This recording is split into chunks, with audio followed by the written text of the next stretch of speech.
Hey there, welcome to SS Aquascapes. I'm super excited to make this video for you today because I am attempting my first Iwagumi style layout, and we're doing it in a 5-gallon tank. So it's a nano Iwagumi, and we're also doing it ultra low budget.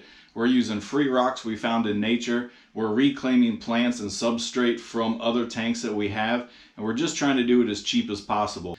Now there are a couple of things I had to buy, and we're going to show you that. One of them being the tank, because I didn't have a tank laying around. Actually I did, but that's for something else. Anyway, that was actually low budget too. It's from a big box store, and it didn't look like this, but we modified it to make it a nice, elegant, modern rimless tank. So let's get into the video here because I'm super excited. I can't wait anymore. Alright guys, this is going to be your view for most of the video here while we get this set up, so I hope it's alright for you. I'll try and get in as close as I can with some detail shots. We've got our soil here, which is reclaimed from a previously set up tank, and then we have our rocks over here that we have collected straight from nature for free. They kind of look like Syria stone. Syrian stone? I don't know, but at any rate, they've got some decent texture on them. They look great underwater because when I washed them, I saw their underwater color. They're a little darker gray, but I think they're going to work out nice. They're probably going to add minerals to the water, and that's okay though, because we are making this a shrimp tank, a ghost shrimp kind of breeding tank. So that's what this setup's going to be. But I don't really have enough soil here to do the layout I want, which is going to be a diagonal kind of style, right? Or triangle composition, formerly known. So we're gonna have to use some filler, and for that I got some gravel from your local hardware store. So let's go outside in the back of my truck and check out this gravel. Okay, so here's some supplies that we're gonna be using. This is stuff that I did store by, foreshadowing a little bit over here, but I'm not gonna tell you where I bought it from, but this stuff here was $5 for a 50-pound bag of this gravel, and it's just kind of a basic brown tan gravel, but you know, it's going to be under the soil, so who cares. And then I got some pool filter sand. It's a little bit of a coarser sand than some really fine aquarium sand, and I want that for the shrimp so they can kind of dig through it. And this was $8. So I'm going to grab about as much of this gravel as I think I'm going to need and wash it in our bucket here. I'm not going to show you that. You know how to wash gravel. Just keep rinsing till the water's clear. And then I'll see you back inside to start building this tank.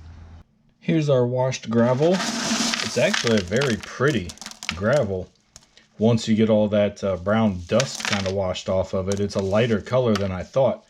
So it's good we got 50 pounds of it. We might use it in another aquascape coming up. But okay, let's actually use it as our substrate and let's get scaping. Alright, I hope this view is good for you. Let's make us an Iwagumi.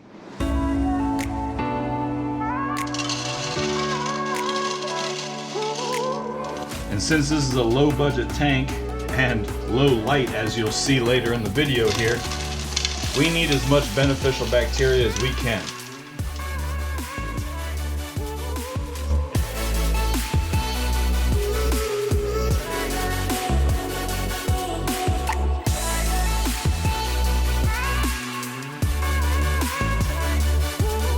Okay, I'm just going to use a little soil to fill in the front, because I have very little soil to work with here, and we still got to put rocks and stuff in, and I think I'm going to put the soil around the rocks, not put the rocks on top of the soil. For instance, if I covered all of this with a little bit of soil that I have, I don't think we would have enough.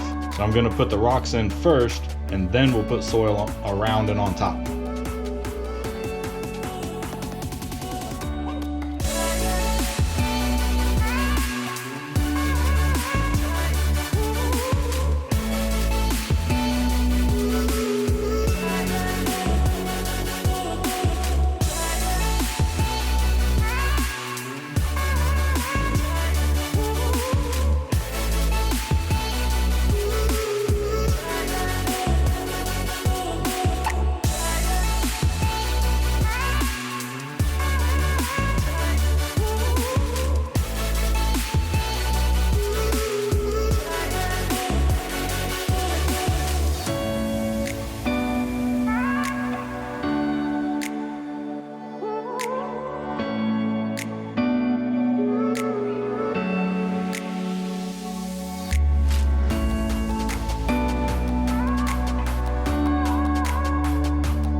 Alright guys, I think the Hardscape is done. I could probably play with it for another 3 hours, but you know, it's probably not going to get any better at my skill level currently. So let me know at this stage what you think. Just get in the comments and say Hardscape X, you know, whatever you want to say. Hardscape stinks. Whatever. Alright, let's go find some plants. So like I mentioned before, we're going to reclaim some plants here from our other scapes. This is our little shrimp tank here. If you're wondering why I put sand in the new Iwagumi, it's because we're putting shrimp in there. And look at these little guys. They love to dig through the sand. Now, what we're going to start with is all of this dwarf baby tears. You can see it's a little bit yellow. It's kind of getting choked out. There are many other plants that are growing much quicker, and I think they're taking nutrients, like the dwarf hairgrass and the Java moss. They're growing really good. Our mini sword in the back is growing really well and quickly. So we have all this dwarf baby tears here, and it just doesn't show up in this aquascape. And so I'm going to repurpose it and put it somewhere where it can be the star of the show. Alright, here's all our dwarf baby tears, and so we're going to split it up even smaller bunches here and sporadically place it all in the foreground and kind of up and around. Just, you know, it's going to look bad here when we're done because it's going to be very thin, but it'll grow in. Well, I gotta say, I'm actually impressed. I didn't think it was going to go that far, but it appears that it's grown in a little bit since I planted it in the other 5-gallon. So we had plenty of little plantlets to disperse around. I think it should fill in pretty good in about a month or so. Now let's get some other accent plants in here just because it's a little plain. I'm going to steal this Anubias Nana Petite out of the shrimp tank. I'm taking almost everything out of this tank, but this is a 5-gallon tank and I'm putting everything in a 5-gallon, so it kind of fits. Besides, I got a feeling this is going to be a dwarf hairgrass and moss tank pretty soon. Because look, even where I took that Anubias from, there's hairgrass coming out of the cracks there. I think the hairgrass is going to take over. Alright, I'm going to start with this one. I might steal that one though. But I'm for sure stealing this cryptocoryne back here. This poor guy needs to be in a better home. Oh yeah, look at you. Oh yeah, come on.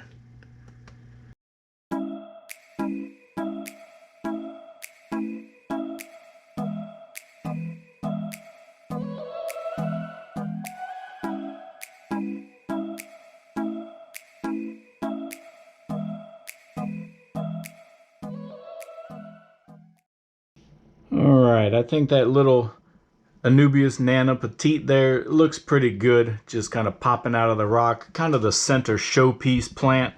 You can't really see the crypt from back here now, but eventually that will grow in and just kind of, I don't know, might add something, so we'll see.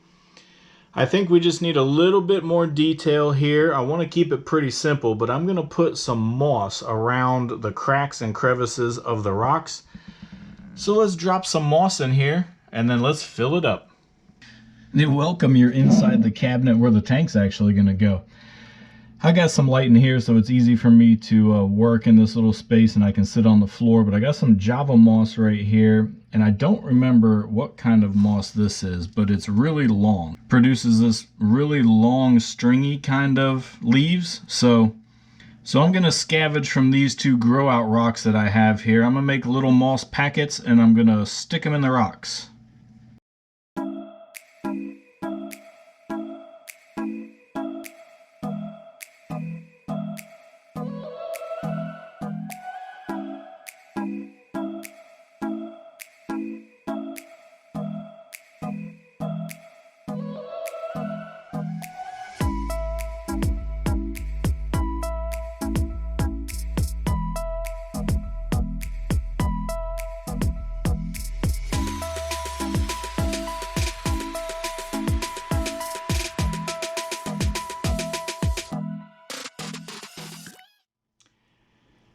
Alright guys, what do you think? I'm going to keep it minimal because when I squat down and look at it, the rocks are the feature.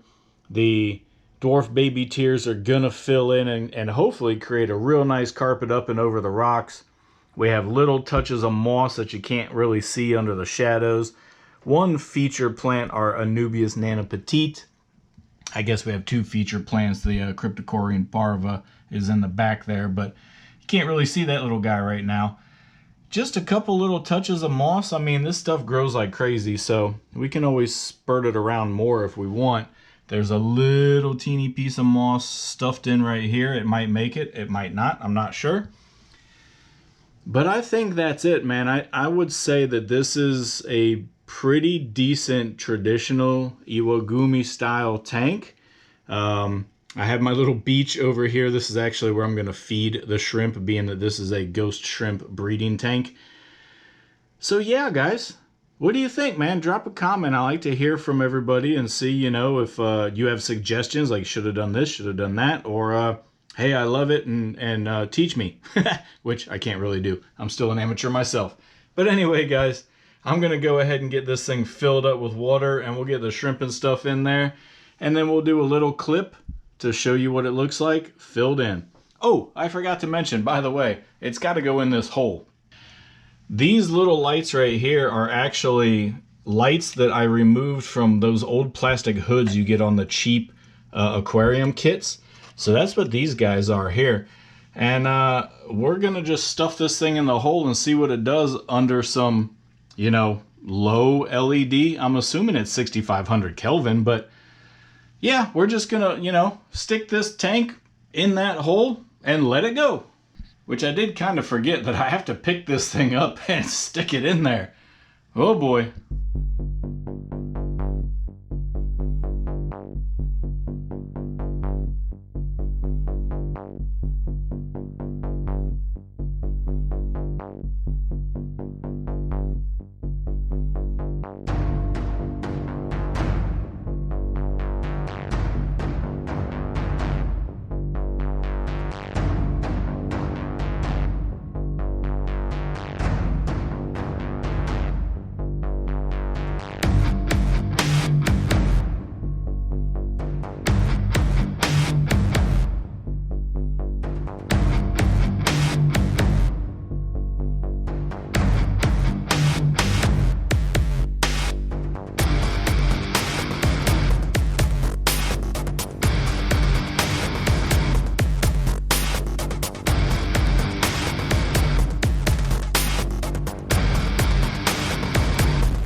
It's been about 2 weeks that our new Iwagumi has been planted here, and some things I think are starting to take root, but it's a little boring with just some clear ghost shrimp in there.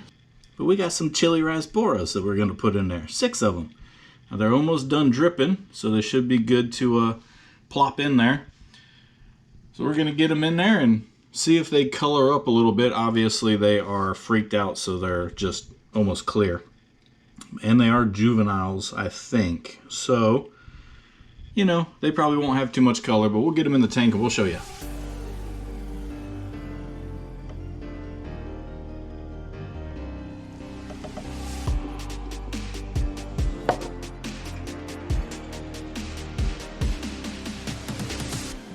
Alright, we got a little action in there now. They're getting a little bit of color. So I'm surprised they're starting to get a little red, little color. There is a baby juvenile right there in the middle. Oh, here's another one. Little teeny tiny guy. So we do have some juveniles. I think they're all probably juvenile-ish. Looks like they're trying to school up a little bit. From my research, they'll break into 2 groups of 3 sometimes, or they may join up as 6. But we seem to be getting 2 groups of 3. So here's 3 over here, and then you got these 3 kind of over here. But they're checking things out, exploring, and it's nice to have a little action in the tank. Bio load shouldn't be too bad on these guys. Speaking of, you can see my biofilm up there, full disclosure, on the surface of the water there. But the bio load should be pretty small on these guys, so I don't think it's going to mess with our nitrate cycle. So we'll do another update on these guys once they fully color up, if they fully color up, being as juvenile as they are. I gotta say, it's probably my best aquascape to date. Tell me what you guys think. My first attempt at a traditional Iwagumi, I think I did it pretty close to traditional rules, you know what I mean? I can't wait till it grows in, and we'll definitely give you an update once she's looking all fresh and lush with the baby tears in there, a carpeting plant. So, man, I can't wait until we get all that carpeted in there. I appreciate you watching this video. I know it was one of the longer ones there, and I hope you enjoyed it. I do appreciate you guys' support. You guys are killing it on the channel here with the subscriptions and following and watching the videos and stuff, and so thank you very much for that. And I will catch you guys on the next one. Hit the like button if you did like this Aquascape. Maybe we'll do another Iwagumi sometime. And, you know, if you're new here and you did enjoy the content, you want to see more, please click the subscribe button. New channel, trying to get it to grow. We're only about a month into this, so we got a lot more to do, and we're going to see you in the next video. Thanks.